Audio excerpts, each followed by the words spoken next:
そうですね。今回のこの労働者協同組合法は、今ご指摘いただいた中小企業の法律、いわゆる日本ですと企業組合っていう名前の法人格があり、そことかなり似せて作っておりますけども、その企業組合を選んでいた方々が労働者協同組合に移るっていうのが現象としてあります。それは目的が企業組合は営利中心であったことから、労働者協同組合の場合には、今回のその目的が、持続的な、持続可能な、可能で地域社会の実現というところで目的がなされているので、その目的のところから、労働者協同組合を選びたいというふうに思われている方が多いんじゃないかなというふうに思います。そういう意味では目的がかなり違うところが、この法人の一つ、差別的になっているところなのかなというふうに思います。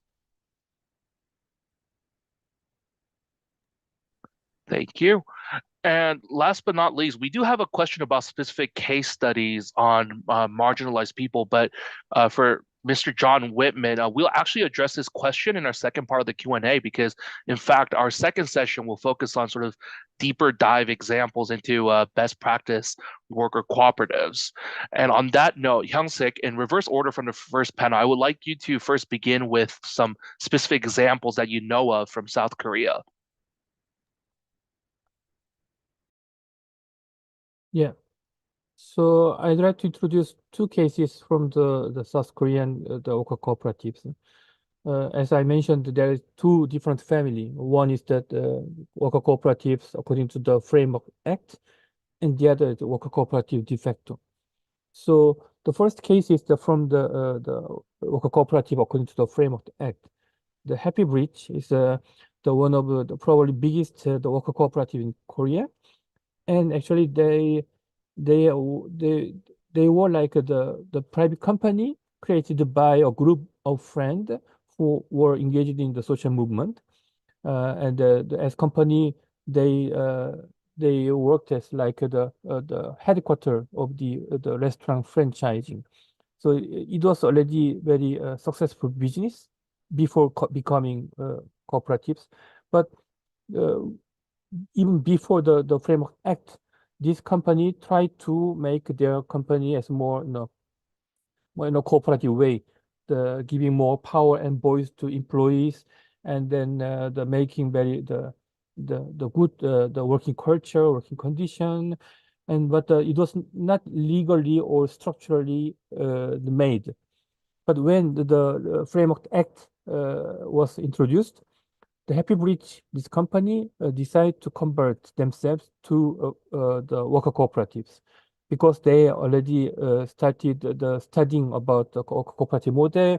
They already organized some study trip to Spain, France, UK to learn about worker cooperatives even before the Framework Act. And when with the Framework Act, they converted their status to the worker cooperatives. And they started also working like the leader of the worker cooperative movement in Korea. As I mentioned, in the Korea Federation of the Worker Cooperatives, Happy Bridge had taken very important role and leading role for other cooperatives. And also they created the constructive the collaboration with the Mondragon Group through their subsidiary, originally subsidiary, but it became now the independent cooperative ATBM Research Cooperatives, which is now the managing several the training and the research program for the workers cooperatives in Korea.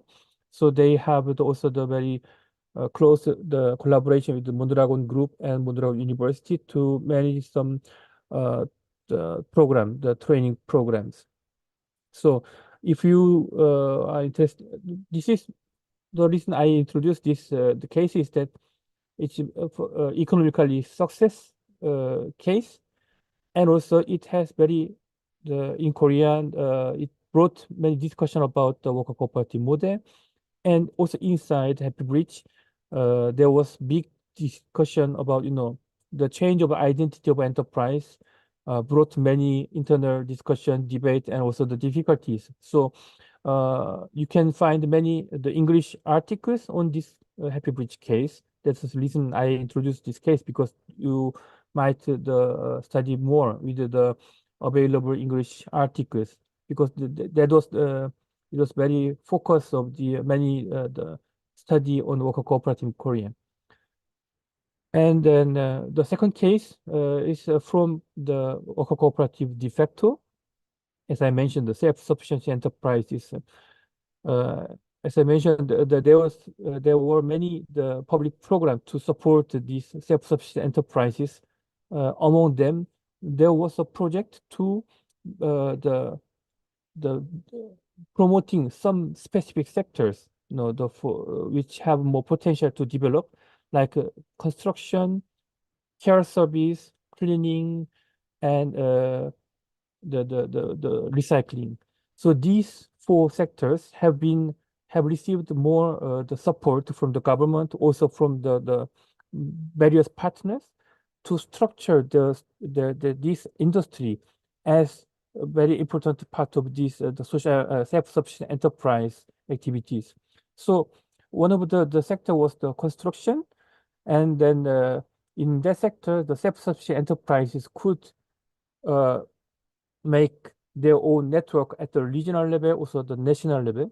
And this the network of the self-sufficient enterprise in construction sector became social cooperatives in Korea. With the Framework Act, they can also make social cooperatives, which has the more explicit social aim and the non-profit distribution constraint.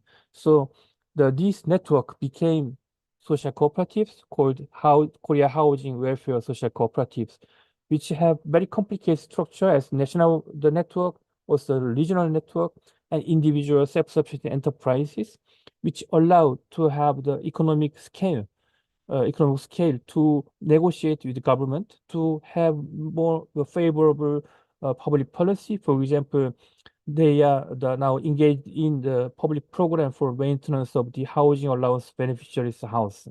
This is very big, the market, and also for social purpose to support the poor people, financed by government, also partly by the public, the private enterprises. And this market is, I would say, the dedicated to this self-sufficient enterprise. So compared to, I said, the worker cooperative legal sense, which have to work in the market as more independent initiatives, the worker cooperative model in the self-sufficiency enterprise have many the best cases like this, which not only their own power or the capacity to develop, but also having very favorable ecosystem and public support, and also structure themselves as more network. This allowed to develop further their business, also their activity. So you can find the report on this case in the one of the ILO report. Myself and my colleague Professor Eric Bide contribute. Yeah, thank you very much. Thank you, Hyung-sik. It's interesting to see a Korean cooperative that was inspired and it's actually working with a Spanish cooperative with the Mondragon Group, which is one of the largest cooperatives in the world. And I think that attests to this growing sector and the internationalization of it. Speaking of which, we do have a report recently on internationalization of the social economy, and you can access that in our full list of publications that Melis has shared in the chat. And on that note, I would like to move into the United Kingdom's best practice case studies from John.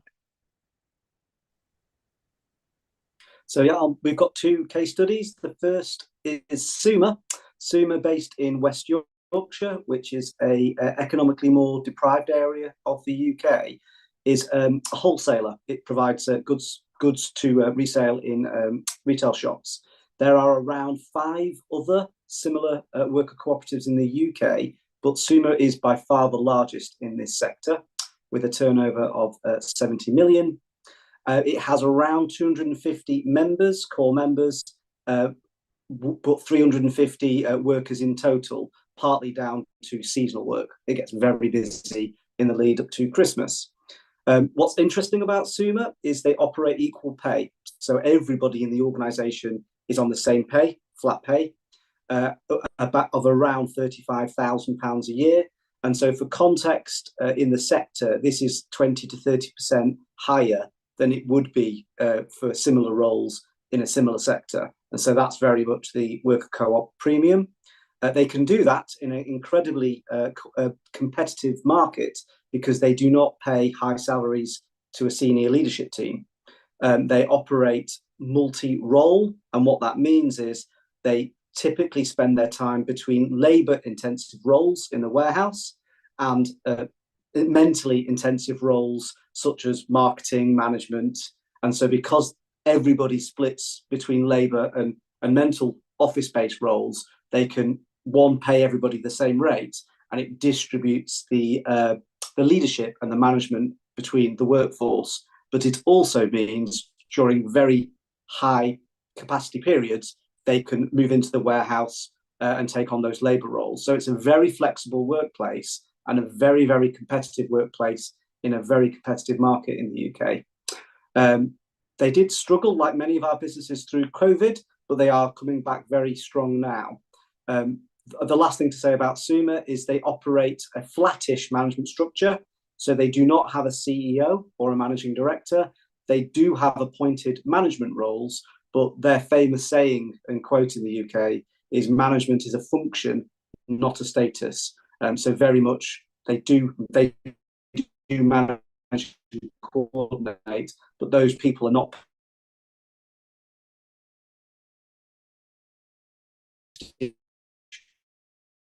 or power organization. They are democratically like the UK. So moving on to the next case study. The next case study is Outlandish, and Outlandish are very typical of a lot of our smaller tech co-ops. So Outlandish are based in London, Islington. They are a tech agency. They build websites. They do data projects for people like the BBC, the UN, people like that. They're very small, with a small core team of around 5 or 6, but they work with a much larger network of expert freelancers in specialist tech roles. They have a turnover of around 1 million, but this varies, and they operate what's called a sociocratic structure, which is a radical flat structure, so no managers at all, and the organization is very organic in how it grows and shrinks based on the nature of the projects they have. So it's a very interesting model, but similar to a lot of our other tech co-ops, and why there's lots of growth in this sector, because the nature of flatter pay, if not flat pay, the nature of less management, more agile and flexible ways of managing projects is really attractive in that industry. And so the worker co-op model is quite attractive as a solution in that industry. 2 other final things Outlandish do that's really interesting as a best practice is they are one of the founder members of a tech sector organization, which has helped grow a further 30 tech co-ops in the UK. And they were a founding member of that. And one of the reasons Workers.coop was created to replicate that success. And they've also created something called Space 4, which is an incubation unit, an incubation space in London, again, to become a hub for tech businesses and to grow new worker co-ops in the tech sector. And they can do these things because they are an incredibly profitable and successful small tech agency. Those are my 2 case studies. Thank you. Thank you, John. I think your cases are very interesting in that it really attests to the sort of sustainable and equitable governance structures of these worker cooperatives, regardless of their size. And certainly, as somebody who studied in the UK as well, I can certainly attest to the fact that the equal pay structure of your first case study is definitely not low in the UK job market, especially from an entry-level standpoint. And so that's really interesting. Thank you for all these examples. And now we want to move into Spain's case. Amaya, you can have the floor again. And I think for Spain, size will be quite an interesting highlight here because of the scale, the sheer scale of these cooperatives. And Amaya, you will have more to tell. Yes, okay. So I'm going to share 3 different examples. 2 are big. We are talking about a scale, but the third one is It's a small example that I also wanted to share. Obviously, I had to share a cooperative being part of Mondragon Corporation. In Spain, all of you knows Mondragon, so I choose Orbea. Orbea is a bicycle manufacturer based in Mayavia in the Basque Country. It competes with worldwide brands as Giant, Scott, or Cannondale. If you like cycling, I'm sure you know Orbea. Orbea design and produce the bikes in their own factory in Mayavia, and also they have a small factory in Portugal. The origin of Orbea is a family business in the 19th century. It was a family business dedicated to produce guns and rifles. This is why Orbea tells that it's a story of reinvention, because the change is 100%. In the 1930s, the family business started to produce bicycles, and it became a cooperative during a crisis in 1969 under very difficult financial circumstances. The workers bought the company to the Orbea family. They created the cooperative, and 2 years after that, the cooperative joined Mondragon Corporation. After years of more or less stabilization business, in the last 10 years, Orbea has changed. It has become a worldwide competitor. In 2022, had its 7th consecutive record sale year, hitting 400 million euros. And for me, it's amazing that being in this growth process, 82% increase on sales, and now with a workforce over 1,000 workers, they still live in the cooperative principles. You know, I've been visiting Orbea in November, and it's amazing how they live the cooperative principles, how proud they are of being a cooperative, being such an amazing company. You see, 85% of its business is international. Orbea produces road, mountain, triathlon bicycles, and obviously they are in the urban business. Nowadays, electrical bicycles are one of the key sector business of Orbea. And being a brand, they sponsor professional teams, professional riders, and they are on top of the brand and marketing business in the international cycling business. Next slide, please. Gredo San Diego, this is an educational cooperative. They are based in Madrid, the capital of Spain. Also, they share a story about transformation, because the origin, it's a family business also. Julio Lopez was the owner, and in 1985, during the retirement process of the founder, 18 of the workers, not only teachers, also part of the administrative and services staff, decided to continue with the business. Gredo San Diego School originally was based in a humble neighborhood in Madrid. So they created the opportunity to have a very liberal, secular education in this neighborhood in Madrid. Obviously, now the cooperative has grown, and they manage 8 schools in Madrid, 3 internationals, one in Madrid and the others in Costa Rica and Cameroon. The workforce is 1,500, and more than 1,000 are members in the cooperatives.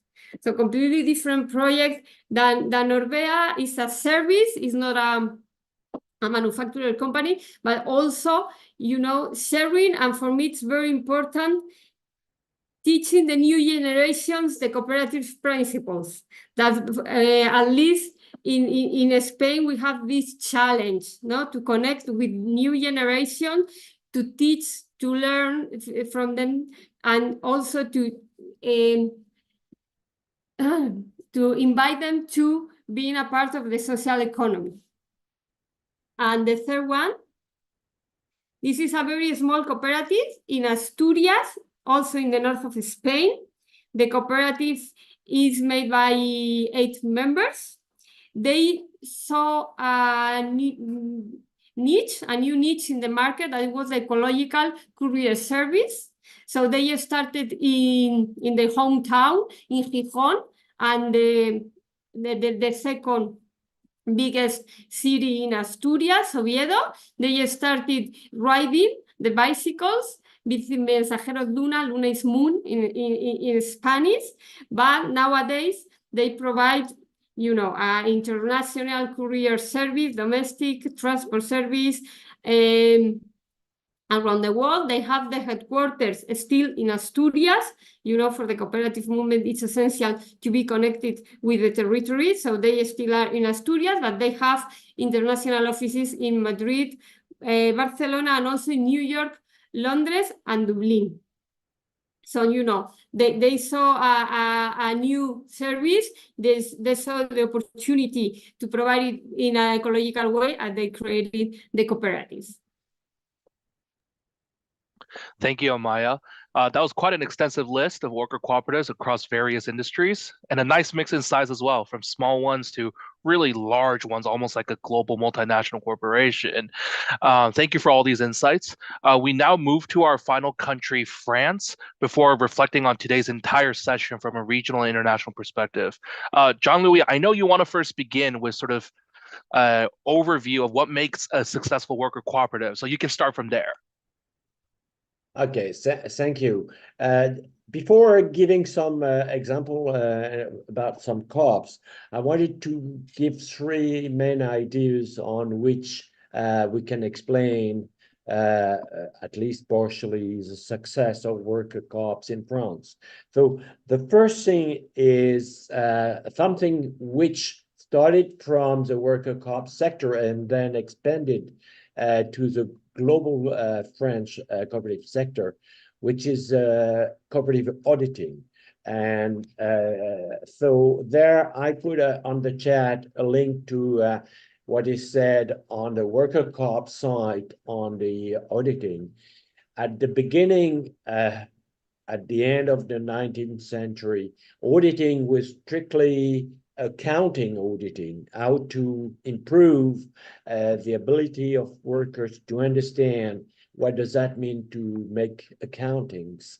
And then it shifted slowly to good management, and then it turned to be a good cop. And that's where things changes. And that's why when I was the chair of COPFR, which is a French global federation for all cops, we decided to take over from the worker cops this cooperative auditing into a global system for every cop. So in a worker cop, every year you have from an external auditor provided by the Workers' Co-op Federation, going through the process the co-op is working, just to see the way they match, okay, with the cooperative principles, how they match with the global matters such as environment and so on. So cooperative auditing is something which we believe in France is something very instructive and useful. And now even all the global social economy sector is wondering, would they expand to all the type of structures being social enterprise to do this auditing? Second thing is a financial sector. I won't expand a lot on that, but the first tool was creating a co-op, Crédit Coopératif, 140 years ago, and 130 years ago. And of course, we created different type of tools. And now we have some investment funds created for that. For example, I would put on the chat the last example I can give you. It's COP Venture, which is for new startup. how to start as a co-op. So that's the way we also created other tools, which is an investment fund for outsiders, investors, to be investing in co-ops, not only worker co-ops, but in all types of co-ops. So there in the links, you have those things. So that's important. And the last but not the least, it's of course to have an attractive policy. And I believe this is very important, that the national federation, should it be workers federations or global federation, would help to better know about co-ops. So on communication, it's important. There I put a link on the website on how we spread out messages and so on. So that's just to give you, it's not everything, but just to give you how we try to expand the idea that worker co-ops is a real future, for not only for the worker co-ops, but for everyone. And of course, I could add lobbying with the legislator and so on, as it happened in Japan. And that's very important. And I can tell you now, the case for co-ops is well known in France. Just to give you in 3 different illustration of worker co-ops or participative co-ops, which might be interesting, just to show the diversity we could give. The first one is the biggest worker co-ops we have in France is Group Up, which was created almost 50 years ago, and you can go on their site. They were issuing, well, bonds for a lunch for the workers, not only for the worker co-ops itself, but in any way when the enterprise do not provide a canteen where people could go eating at lunchtime. So you could, the company would give you a voucher that you can use, and this voucher is issued by Group A. That's one example. It's a very successful one. The second one I wanted to give as a very different example is Starting Blocks. Starting Blocks, and there it is, the links, is a new SIC, that is a multi-stakeholder co-op created for the IT sector, trying to help people all around the world to connect together. And so it's very, very interesting the way they can help people to connect in an international world. And last, an interesting one, I wanted to show you something which is something different, but in example is, there it is. It's the Chamber Orchestra of Toulouse. The Chamber Orchestra of Toulouse is a co-op. And that's interesting because it shows that in culture, workers can play a role. And they are so innovative that they have a patent. They created for the archer a special type of things to build up, violins and so they have a patent belonging to the co-op. So I could give hundreds of examples, and it's a very vivid sector. So I believe by what OECD is doing, sharing examples, it could give ideas, and it has to be adapted to different things. So that's why I believe, but I will tackle that later on, it's important we intercooperate in between co-ops. Thank you. Thank you, Jean-Louis. I must say it was quite nice for you to put us back into thinking from a wider lens of what defines how a worker cooperative could be successful. Everything that you touched upon, gets at transparency, accountability, capacity building, and a culture of innovation, most importantly. This helps us nicely to sort of take a step back and reflect and discuss all of today's conversation from a broader regional and international perspective. And Diana, this is where I'd love you to join us. Considering your role in leading an international membership body of national and regional cooperative federations that promote worker cooperatives, among many others, my first question to you is, what are some common challenges or trends you'd notice that face the worker cooperatives at an international level? Thanks a lot, Jesus, first of all, for inviting us today and for putting this accent on worker cooperatives in this webinar. I'll try not to repeat what the others said, but I have to say it's hard because already many interesting and important elements were shared by the other speakers. Just in 2 words, we as CICOPA, we have members in 36 countries worldwide, all continents included. This is important as well to underline that we found the worker cooperatives all around the world. I'll come back to that later. They take some different shapes, but it's important to underline.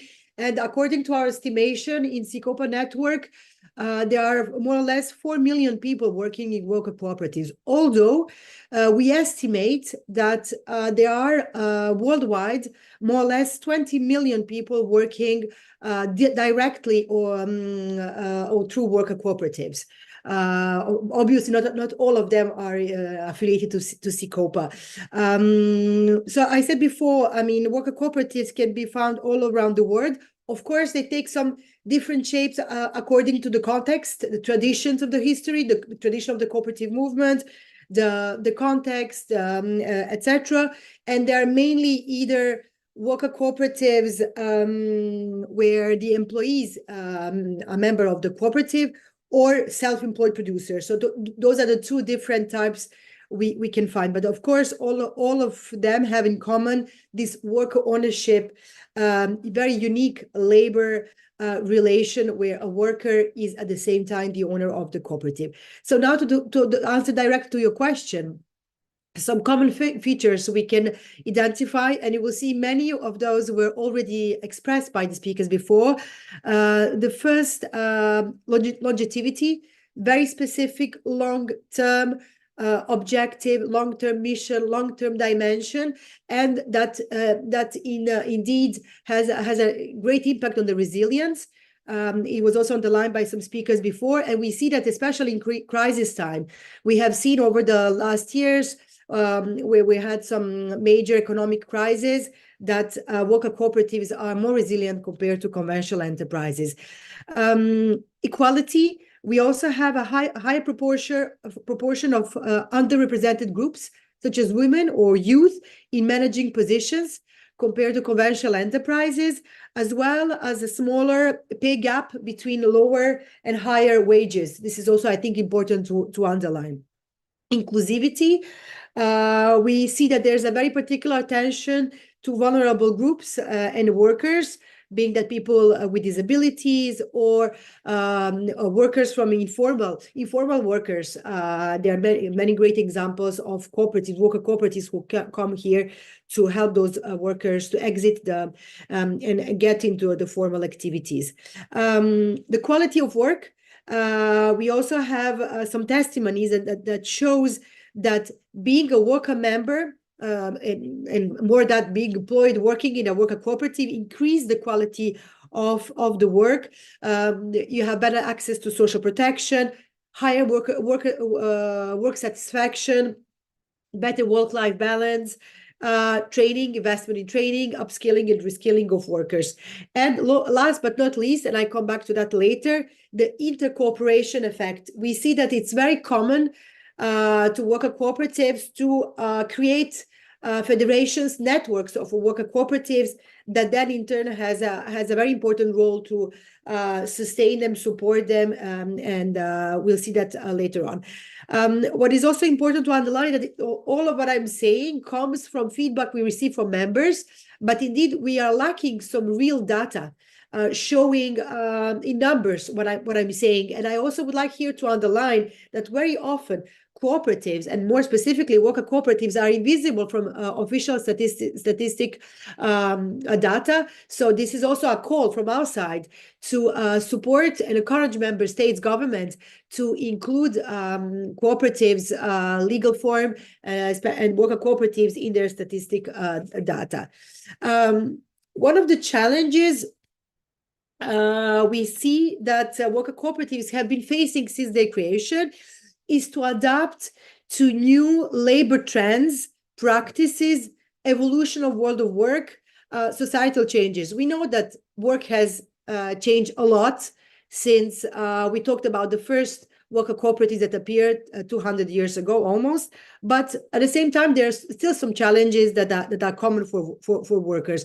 Just to give you some examples, Jean-Louis Boncel mentioned that before, the question of workers' buyout. So this is a very interesting example. I would like to talk about how worker cooperatives are tackling some very specific issue that started in Italy, in Europe, in the 80s, when Italy faced a big industrial crisis, and when workers started to get engaged in saving the enterprise that were closing down, that were facing bankruptcy and liquidation. And through this process, workers would buy out the enterprise and establish a worker cooperative. This phenomenon has since then never stopped. We've seen that in Argentina in 2000, when there was also a big industrial crisis, an economic crisis there, and with the phenomenon of empresas recuperadas, and I mean it's today taking new shapes. So worker buyout are still very topical in many countries, either for saving enterprises facing crisis situation, or as it was mentioned before, the workers buying out, we'll say, healthy enterprises, usually small family-owned businesses, but where the heir is going to retire and there is no successor. And this is also a new and growing phenomenon of workers buying out and establishing worker cooperatives. So this is a very complex phenomenon, but still with a huge potential, especially with the aging population that we're facing right now globally, and that it's something that also needs a specific attention from governments and international organizations to see how workers' buyouts could be better supported worldwide. Another phenomenon to which worker cooperatives are also reacting, I mean, since their creation, is the workers' isolation. And here I'm talking more about individual producers or self-employed who get together to mutualize their risks, costs, etc., and through a worker cooperative.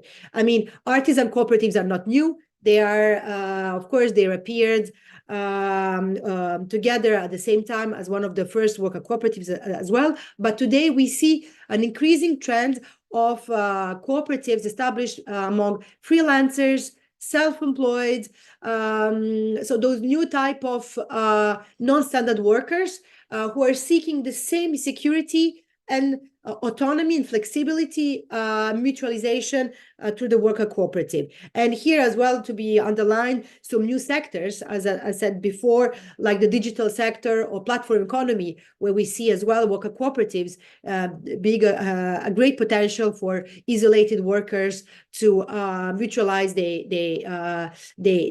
risks and also and services. So just here to underline what is really amazing, I think, with worker cooperatives is that we have a almost 200 years old formula that still works, and that shows that it's very modern and innovative and capable to adapt to emerging and new needs that workers are facing. So I think this is really something that needs to be underlined, that this 200 years model didn't change that much from when it was established, but it still shows its adaptability to the new contexts and capacity to answer to workers' needs.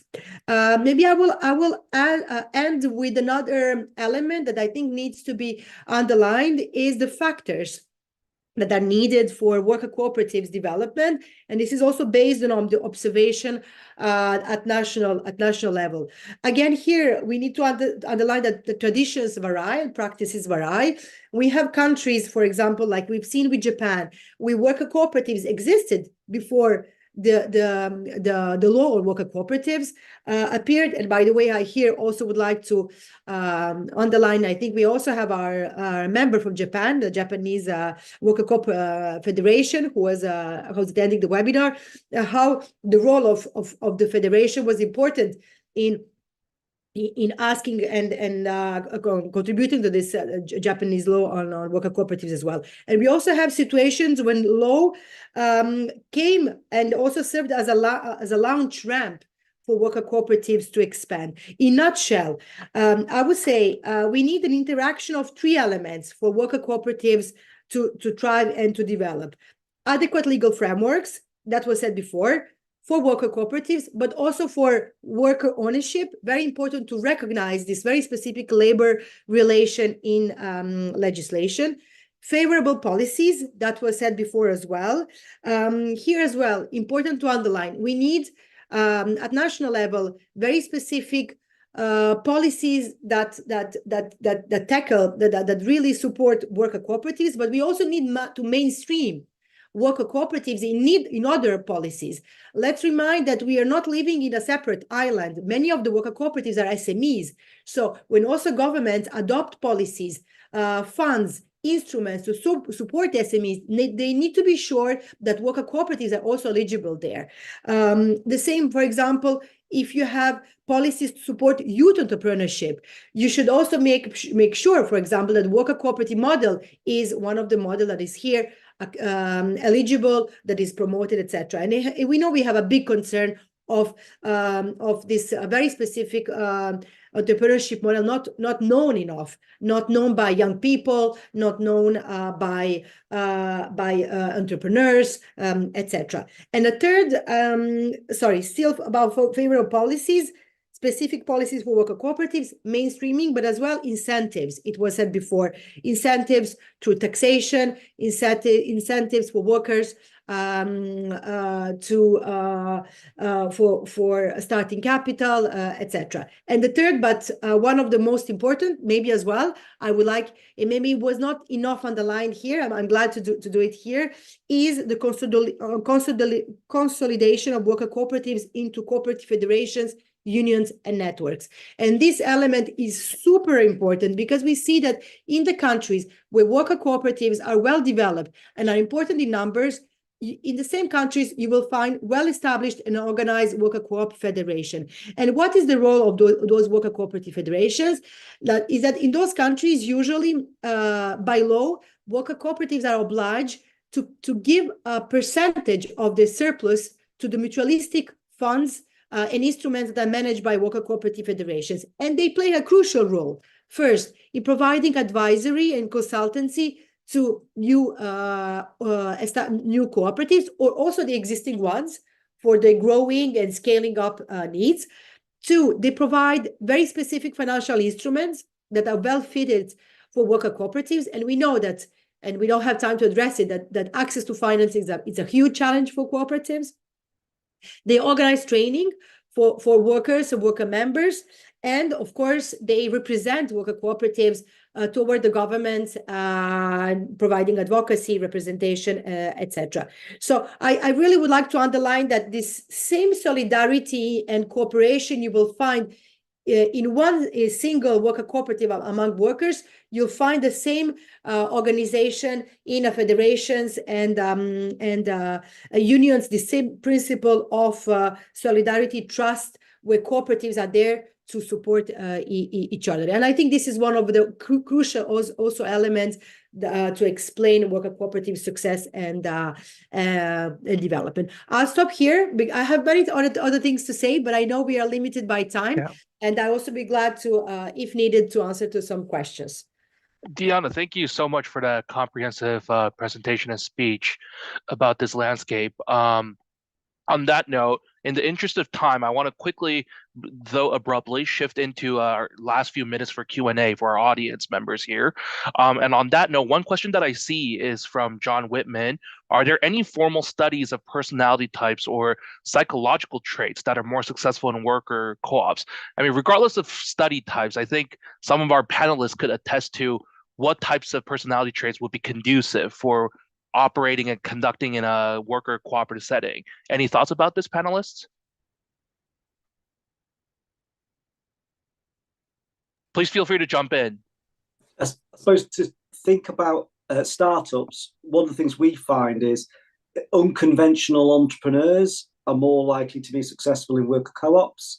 So what I mean by that is very high ego, high talent, Mark Zuckerberg type people set up investor-owned businesses. The sorts of people who set up worker co-ops are the sorts of people who want to work with other people, maybe won't have the capability or the confidence to set up a business on their own. And so I think that's a really useful tool to have in the toolbox for business advisors. How do you help people who could never set up a business on their own set up a business? So that's a different take. And Jean-Louis, do you want to add something to that? Yeah, that's an interesting question, but I believe there is no gene, no natural gene to be a cop or not to be a cop. Something which is important, of course, is first education. So it's important for the cooperative sector to expand on communication and giving example, and of course, trying to fill in the gap.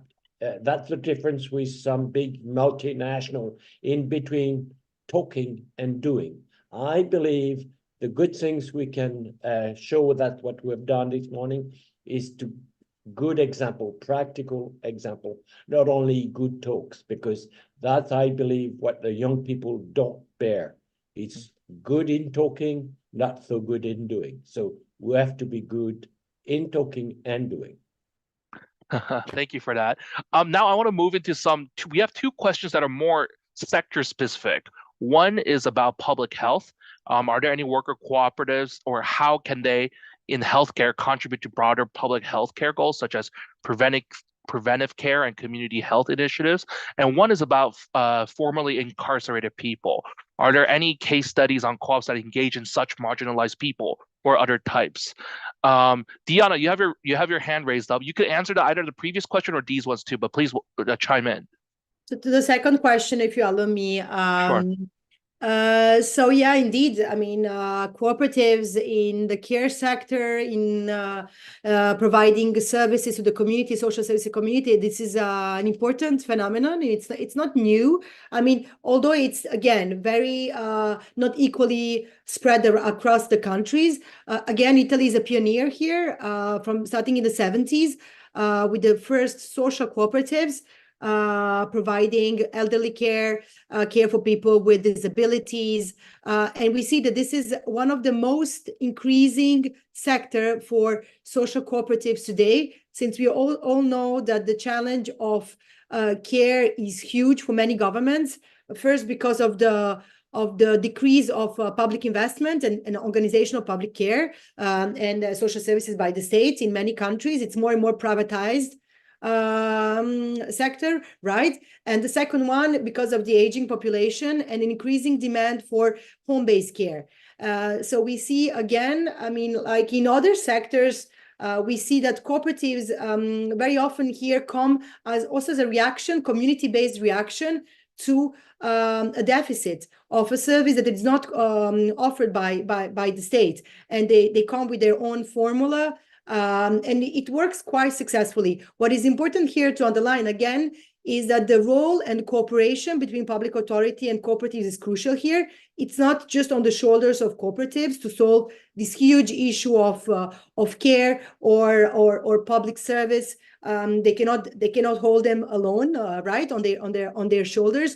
This is also very sensitive, very in sectors that need, of course, a good cooperation. We see many examples of cooperatives providing this type of services through public procurement. So this is one way, but we are also calling for something that goes beyond just the public procurement phenomenon. We also call for co-designing. It's important for local authorities, public authorities to associate cooperatives in co-designing the service together, because as cooperatives are community-owned community-owned organizations. They also know, they're also able to say what the community needs, which kind of service the community needs. So it's very important that we see this recognition and cooperation between public authorities and cooperatives for the provision of care services. And my colleague Nicolette shared in the chat a report that our European organization, CECOP, has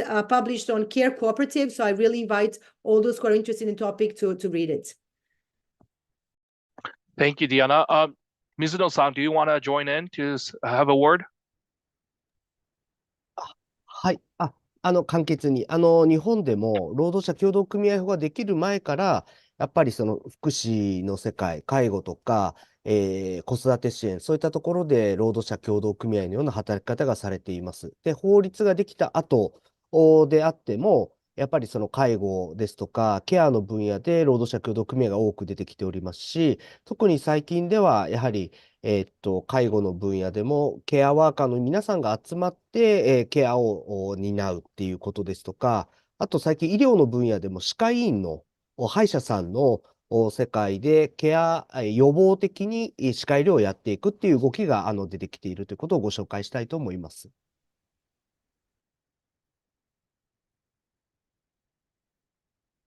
Thank you for that. And on that note, due to our timing constraints, we would have to end the agenda of the day. First of all, I would like to thank everybody for their participation in today's webinar, as well as all the insights and experiences shared by our speakers. We learned today of the many positive contributions that worker cooperatives can provide for society.